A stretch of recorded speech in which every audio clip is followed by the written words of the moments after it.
All right. In the midst of all this, we welcome back to the show great friend, mentor, Newt Gingrich, former House Speaker, Fox News contributor.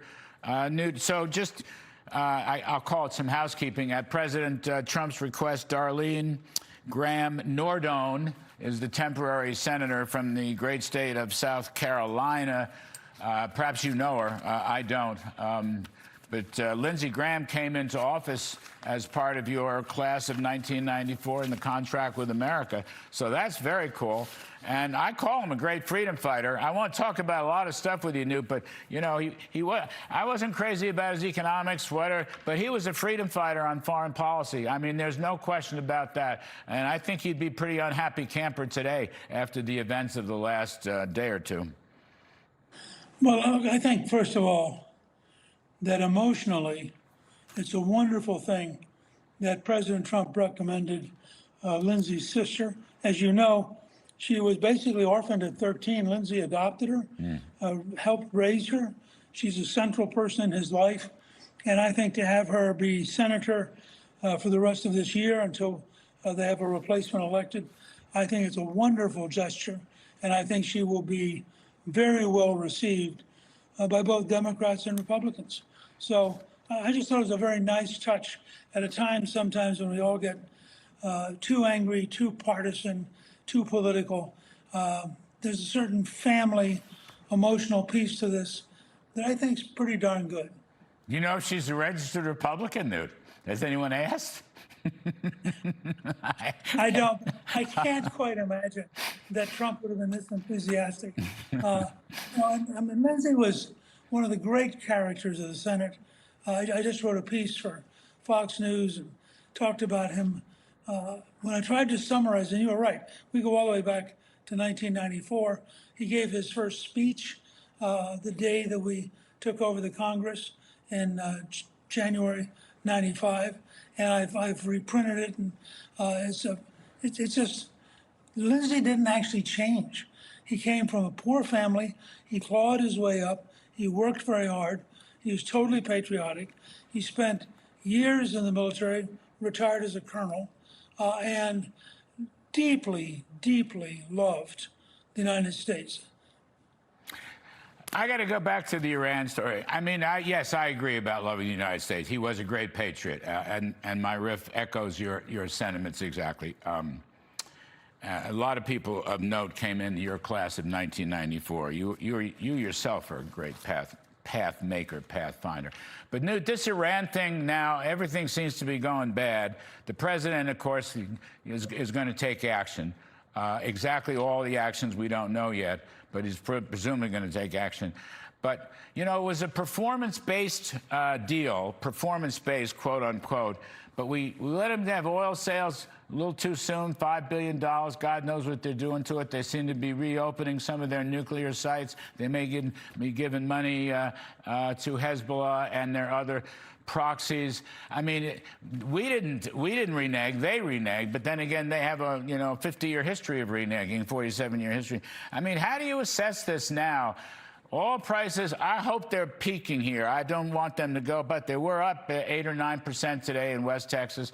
That throws a little bit of a monkey wrench into what was a promising story. How do you see it, Newt? These things, you know, this is about Iran, but this is about the Middle East, this is about freedom, but it's also about American politics.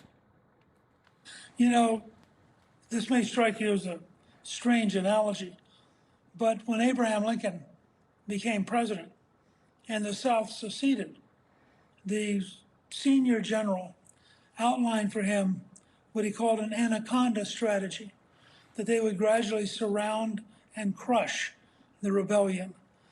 Well, if you watch week after week, our allies are getting madder at Iran, not at us. The Iranians are gradually losing power and capability. We are coercing them. They are in the middle, I think, of a huge internal fight between a faction that desperately wants a deal and a faction that desperately wants to keep up the old dictatorship.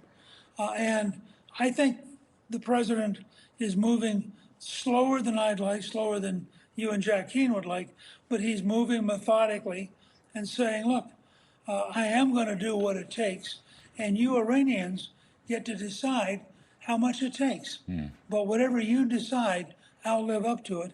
And I would say, because I have great faith in Admiral Cooper and the Central Command, and I've talked with him, and I'm confident, and I know Jack talks to them all the time. I believe what the Iranians don't get yet is that because of our space-based assets, we have absolute knowledge Yes. every time they break the rules. Yes. And therefore, we are going to respond week by week. We're going to grind them down. But notice, he's done it without oil going to $200 a barrel. He's done it without the stock market crashing. He's done it in a calm way. And by the way, if you notice the NATO meeting, he's done it well. Even the Canadian Prime Minister said Trump was right and is moving in the right direction. Now, if you can be aggressive and get Canada to be on your side, you're doing something right. Look, yes, if you can get right, Mark Carney, former central banker. Yeah, but look, I'll tell you what, Newt, the fly in the ointment here, and I supported the performance-based memorandum of understanding, but they gave away money before the performance. You know what I mean? That's the problem. Sure.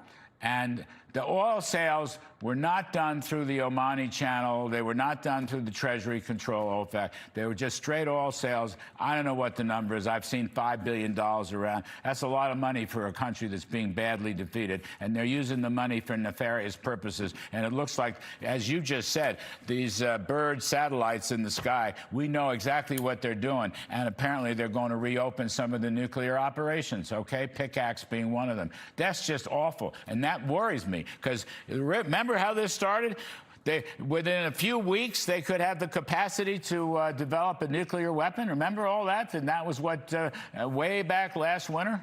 So that stuff bothers me, Newt.